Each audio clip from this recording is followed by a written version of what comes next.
Hi everyone, and just to know that this session will run until about 12:05. I'm David Way. I lead the climate team at BSR, or Business for Social Responsibility, a team of sustainable business experts that works with our 325 member companies to build a just and sustainable world. And I'm here because the latest IPCC report tells us that have a 50% chance, 50% shot at 1.5 degrees Celsius, we will have to peak emissions by 2025 and reduce them quickly, all the way to net zero by 2050. At the same time, last November at COP26, there were around 5,000 companies who had made net zero commitments, not forced to do so by regulation. One of the initiatives that we run is Transform to Net Zero, and by that team's count, among the largest global 1,000 companies, about 3/4 have not set such targets, so there is much work to be done. But even the presence of the targets really begs an important question, and that question is, what is a good business transformation plan to net zero? Investors certainly want to know. Climate activists want to know. They are busy protesting these targets outside of official venues. And consumers and employees want to know, and especially millennials and Generation Z. But the BSR climate team gets the sense that, speaking with our own member companies, that we don't have a good answer to this question yet.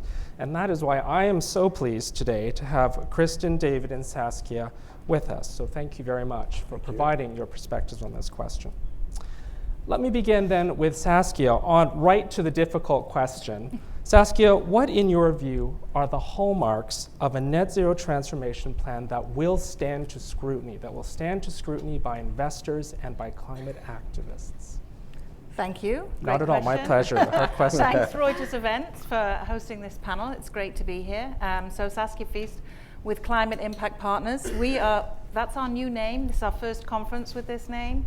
I work for 25 years our companies have worked for 25 years in the voluntary carbon market. So I work on the environmental impact instrument side of a transition plan, so external emission reductions. This new name comes from the merger of Climate Care and Natural Capital Partners. So we've come together. We've got the climate, we've got the partners, and in between the impact.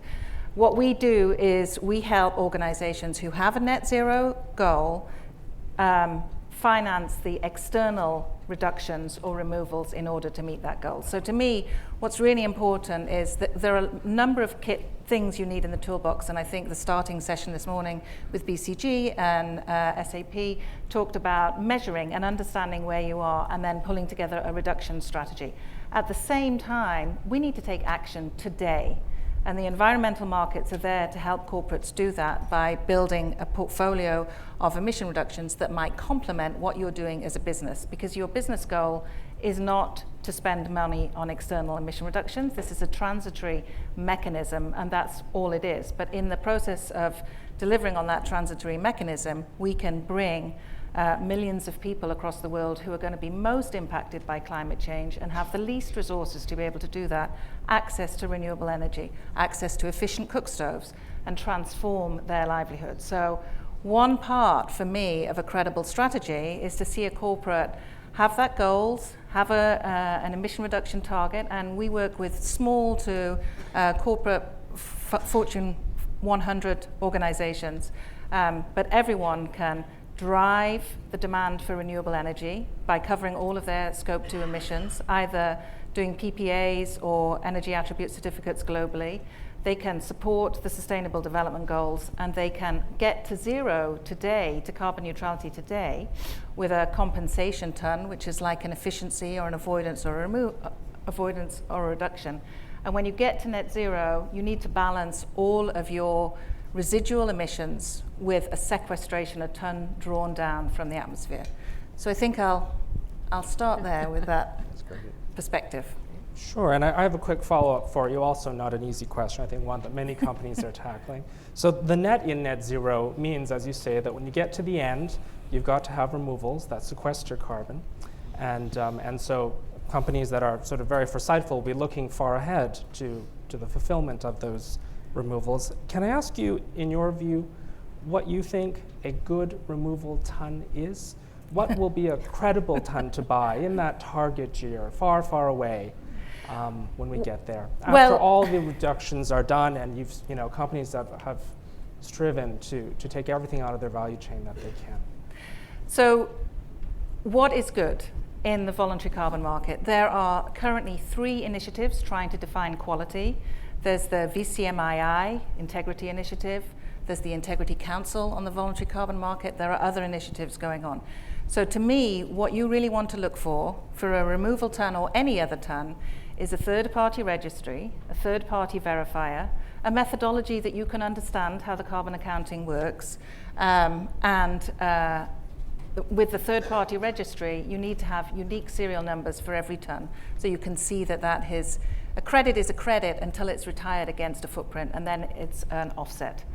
So those are kind of fundamentals that you need to look at. And now, currently, the most cost-effective removal ton is to start supporting putting trees in the ground and letting nature continue to do its work, because it already absorbs about 30% of the emissions that we emit on an annual basis. So we need to conserve what exists, and then we need to add to that. So a tree planting ton. And what we see, because there's been a massive increase in demand over the last 18 months for offsets in general, is that there is a lack of supply. So companies are now coming to support projects that are putting trees in the ground now that by 2030, 2035 will start to have measurable removal tons being issued. And then we have technologies, engineered solutions. So there's direct air capture, carbon capture and sequestration.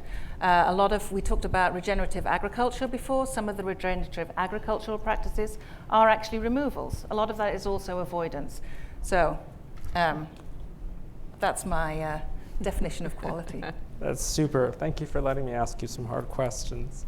I want to turn to David next. Can you tell us a bit about where most of your own value chain emissions sits, where most of Rubicon's value chain emissions sit, and how you are planning to attack them? Yeah, absolutely. So for a bit of context, Rubicon is a technology digital platform in the waste and recycling industry. We sit at the intersection of waste generators and a vast hauling network. And to put that in perspective, we have about 8,000 customers, 8,000 hauling partners that are in our network.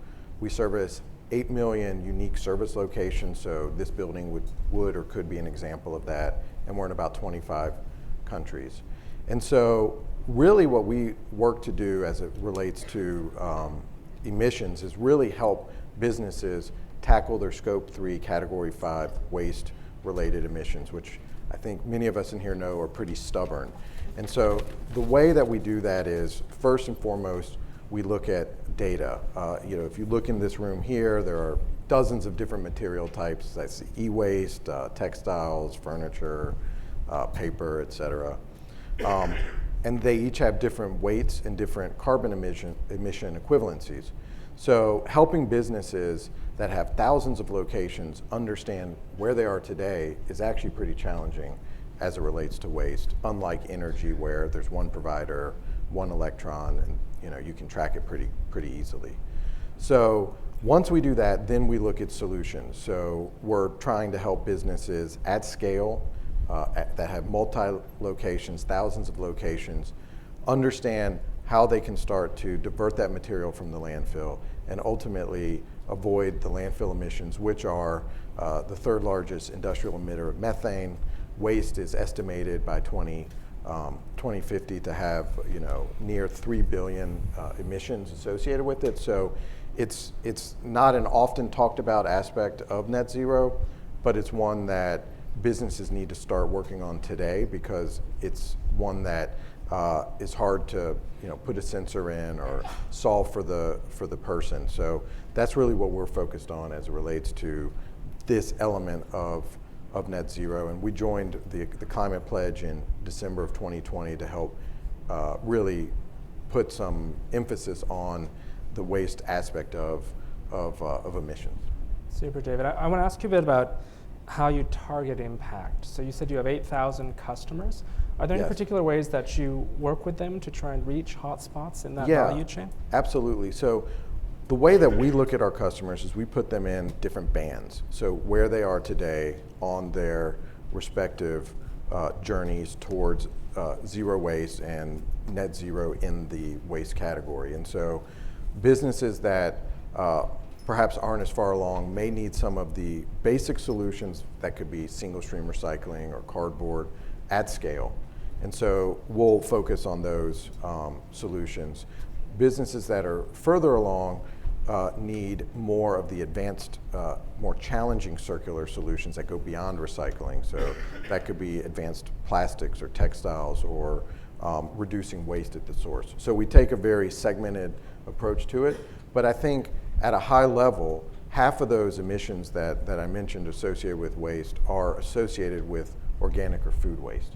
So in instances where we can help divert that material, we're also having a huge impact on atmospheric aspects of waste.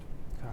And for those companies in the audience who have large or material category Yes. 5 emissions, Yes. can I ask if there are any particular technologies on the horizon that you think might help to really decarbonize? Yeah, absolutely. Well, and so there are a lot of technologies out there. So there are companies that are in advancing circularity. So there are companies that are doing reusable, foodware programs or inventory management, advanced, anaerobic digestion.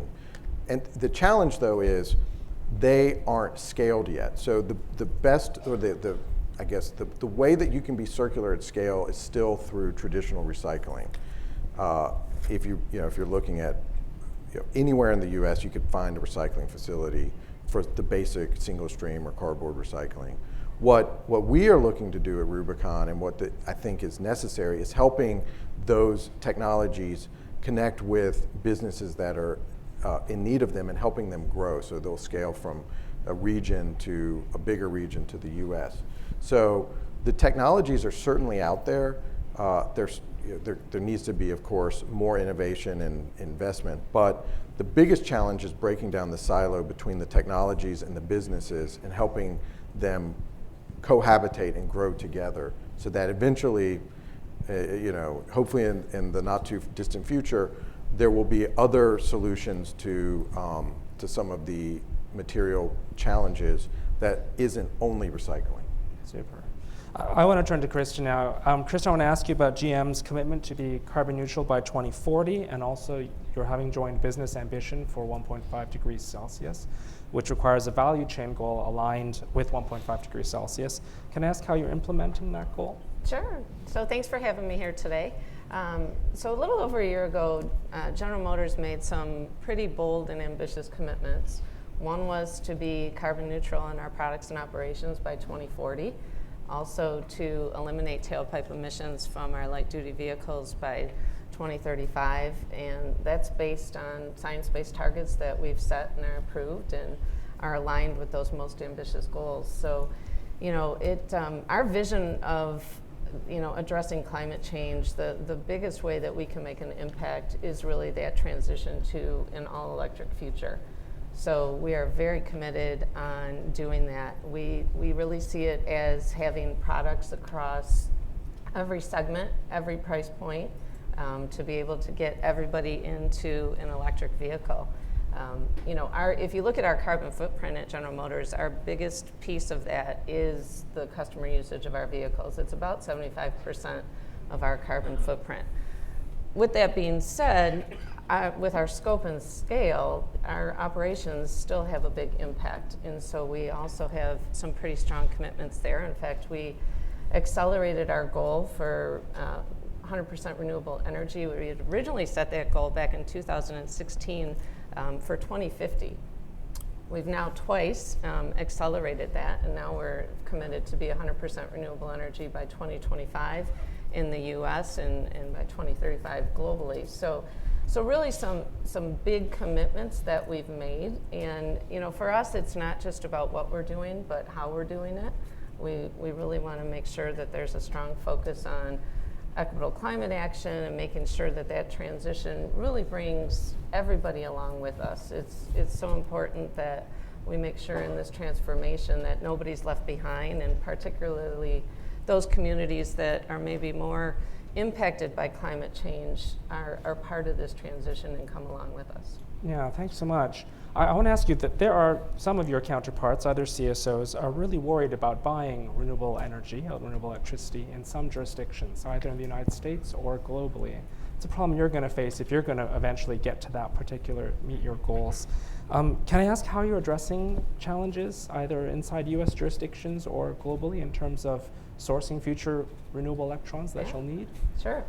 So we look at our energy strategy is really based in kind of 4 key pillars. I said it's a little bit like what we teach our kids, in elementary school. The first one is reduce. So it's energy efficiency. The second one is the transition to renewables. Third is on resiliency, and the fourth one is about policy. So, again, a lot of focus on what we can do to improve energy efficiency in our facilities and our operations. And then really in the policy category, there's a lot happening in that space. We talk about, at GM, we kind of have a mission, a brand, and really our inspiration is about everybody in. And then it applies both to our products, it applies to what we're doing inside and outside the company. But when you look at it from an energy perspective, it's working with utilities and making sure that we're working together on what decarbonizing the grid looks like. It's working with regional transmission operators. We have one of the members of my staff is very active in the energy committee. He sits on the board as SEBA. In fact, he spoke last week at MISO, as the voice of the customer. And so it's really building those partnerships. It's working with NGOs and like the experts that are here. And then policy, it really has to take all of that in it together to make sure that we're making this transition. And so, making commitments, having corporations like General Motors, really investing and putting that commitment out there that we see our vision of an all-electric future, that we only get to zero. We set our goals back in 2017 around 000. Our company vision is 000. It's 0 crashes, 0 emissions, and 0 congestion. And the only way you get to zero from a emissions standpoint is with green energy. And so we have to build that partnership together to be successful. Super. Maybe I want to ask one more question of all 3 of you, just taking a point on partnerships, and then I'll get to some of the questions. I apologize, you can't see them, they're behind you, and I have the benefit of a tablet. My question is, when I look at the IPCC report, and I see the headline findings, and the findings are, on current national targets, the ones that were announced in Glasgow last November, if all those emissions are out, by 2030 we'll be probably above 1.5 degrees Celsius. If we fully use existing and planned fossil fuel infrastructure fully, we will be at roughly 2 degrees Celsius. So our odds of meeting 1.5 are increasingly slim by that assessment. I want to ask what more you think a leading company, a real leader, should be doing now to lever systemic change beyond working on their own net zero value chain. And I want to recognize that working on your own full 15 category value chain is already very difficult. I just in full recognition of that. But I think if now were the time, if you will, not even for just difficult measures, but for extraordinary measures, what do you think a leader would do? I can start. I look at it a little bit like we set our goals. I talked about renewable energy and how our first goal was first we had this vision and this mission around 000, right? And then we set a goal and we set it for 2050. And then the more we dug into it, we found out, we could do a lot better. We can go faster, we can accelerate that. And so I do think it starts with setting goals. We talk again, I said about everybody in, and we know we can't do this alone. We know we can't make our transition to an all-electric future without an infrastructure that supports that or policies that support that. And so I think there's a lot to be said for events like this where we can partner and network and talk and share ideas and collaborate. My background's all in product development. I've been with General Motors over 28 years and led a number of our engineering organizations. A lot of times you went to conferences or sessions like this in the product development space and you would talk to your peers at other companies, but you only share so much, right? It's a lot about competitiveness.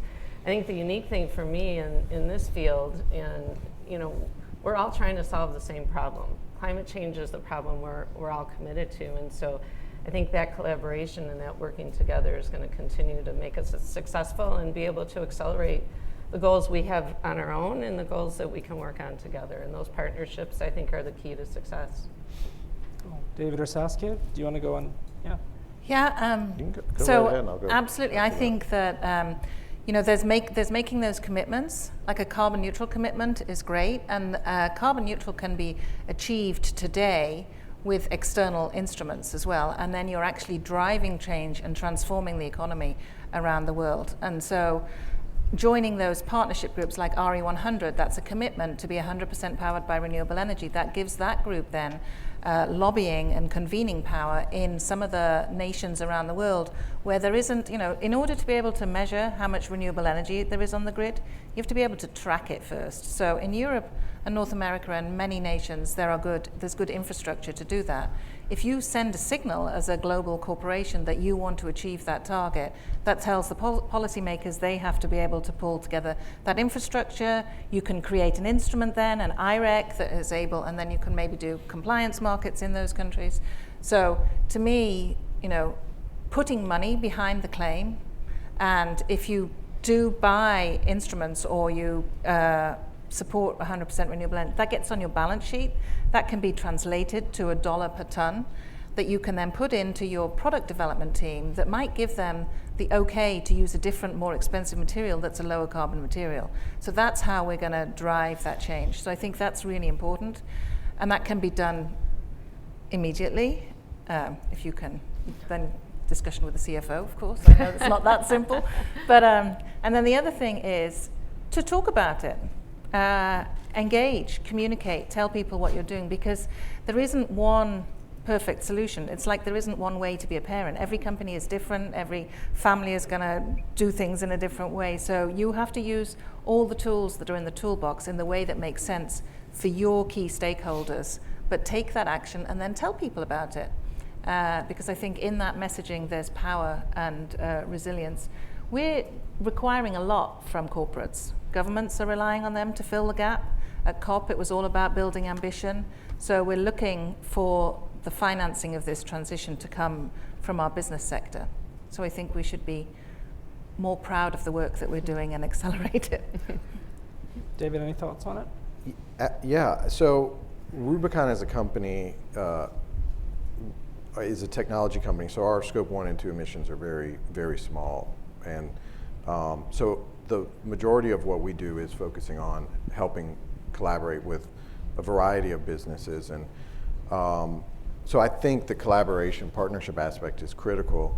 And also working with different businesses and governments. There's a great case study of what we did with the city of Santa Fe and helping their public works department help them on a variety of aspects. So one would be running their fleets more efficiently, and we track the reduction of carbon, helping them work on idling and hard acceleration and stops. So that's on the operations side, helping track and manage the diversion from landfills. And so definitely partnering across sectors even. So that's a public-private partnership. And we actually, and my CMO is here, we wanted me to make sure I plugged we were selected as one of 4 Amazon AWS Climate Next case studies, and so it's on Amazon Prime. If you're at home or you're on a flight, you have a few minutes, you can see a little more about how we actually bring that to life.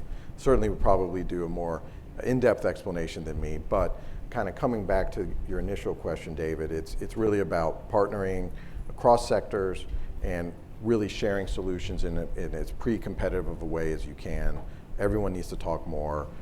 As it relates to Rubicon, we can only, as a recovery company, we can only help with recover materials where the decisions were made way up the value chain in terms of design and material composition. So definitely breaking down silos is really, I think, the only way.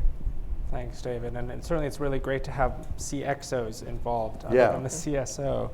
I am just going to note 2 questions of the audience, and I want to invite the audience. You can come up and chat with the speakers afterwards, because I will promise to end us on time at 12:05. But the 2 questions of the audience were really pertinent. 2 of them, many of them were pertinent, but 2 of them were, how does a company avoid greenwashing and when announcing a net zero target? It's a very pertinent question. And secondly, given how sort of ambitious the Science-Based Targets Initiative is, which you yourself mentioned, Kristen, what you would think of companies announcing non-science-based, non-SBTI targets. So these are the kinds of questions that companies are working through, and I want to thank you again for your perspectives. It really is, if you will, time for extraordinary measures, and yours are certainly much appreciated. Great.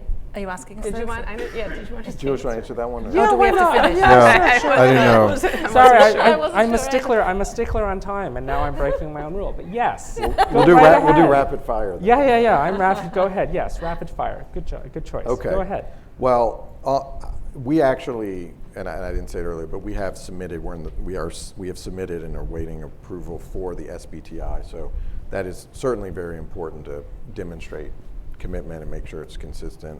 And then on the first question, I think it's very critical that there are actions that are demonstrated that you can point to. So the goal is one thing. I think it's important. I think it's signaling.